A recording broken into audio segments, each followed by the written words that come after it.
Hello ladies and gentlemen, and welcome back to Georg Mack Plays the Classics.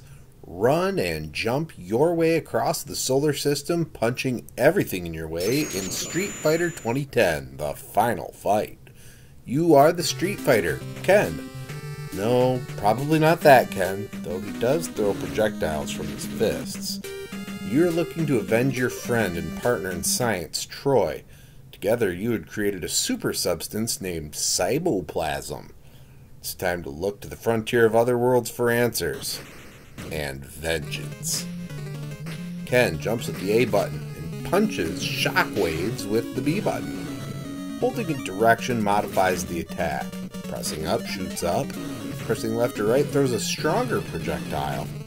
Pressing down throws an out and upward curving shot.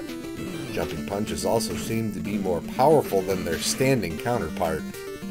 You're going to need to punch a lot in order to take out all the enemies in your way. There were three things that bugged me when it came to attacking. One was a lack of a crouching attack, which is difficult to get used to when the jet robots come in from below your attack. The second was that you could only punch once in the air, meaning if you missed, you're a sitting duck. The third was that I could only ever get the backflip and related downward shot to work on accident when it was detrimental to me. Most levels start by showing you a target you must defeat. These are either bosses or mini-bosses. They all have patterns that you can learn to make them trivial. These targets drop energy needed to teleport to the next area. Once you open the teleporter, you only have 10 seconds to find it and get out. Levels also have blocks that you can destroy that occasionally conceal power-ups. For every 2 you collect, you increase the power of your attacks. They are a must-grab when you enter an area underpowered. Trying to take on the bosses without some power-ups will prove to be incredibly frustrating, as they are hit sponges. Ken can cling to walls and ceilings by pressing the A button. Walls can then be scaled in order to reach new areas and avoid enemies. Enemies spawn constantly, so it's always a battle to stay alive. There are a lot of enemy placements that are cheap and difficult to avoid, such as invulnerable rolling guys in narrow hallways. If you take damage, you lose a level of punching power and must recollect it. Enemies occasionally drop health in small, large varieties, and the rare 1-up. Also found in the item container is the back shield, which floats behind you and does damage to enemies that touch it. Very satisfying when you kill some weaker enemies with it. Many levels are just a punching gallery where you need to kill a certain number of enemies to unlock the teleporter. Other levels are auto-scrolling and will pinch you between a wall and the trailing edge of the screen.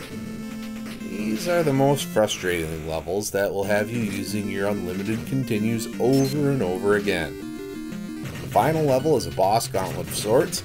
It requires a lot of precision, or else you have to start from the beginning of the challenge. The final boss has 2 forms, and they're incredibly easy to bum rush through.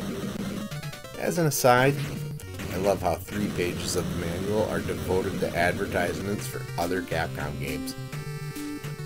When it comes to grading Street Fighter 2010 The Final Fight on NES, graphics get a 3.0. Sprites are a little small, and the backgrounds are a little busy, but otherwise are pleasant to look at. Sound gets 3.5. Capcom really knows how to get good sounding tunes out of the NES, and they showed it again here. Gameplay gets 2.5. The slowdown is atrocious. The game would have played a lot better without it. Difficulty gets a 2.5. Once you get the controls down and learn the layouts of the levels, you're not in for too difficult of a time. But until then, it feels very unfair with many hazards appearing out of nowhere. Fun factor gets a 3.0. I didn't know what to expect after the first couple levels, but the experience grew on me as I kept playing. Overall, Street Fighter 2010 The Final Fight earns a 2.9 and gets a B. Ken's adventure is a solid foray into the action platformer genre. Play it, because you could be doing a lot worse.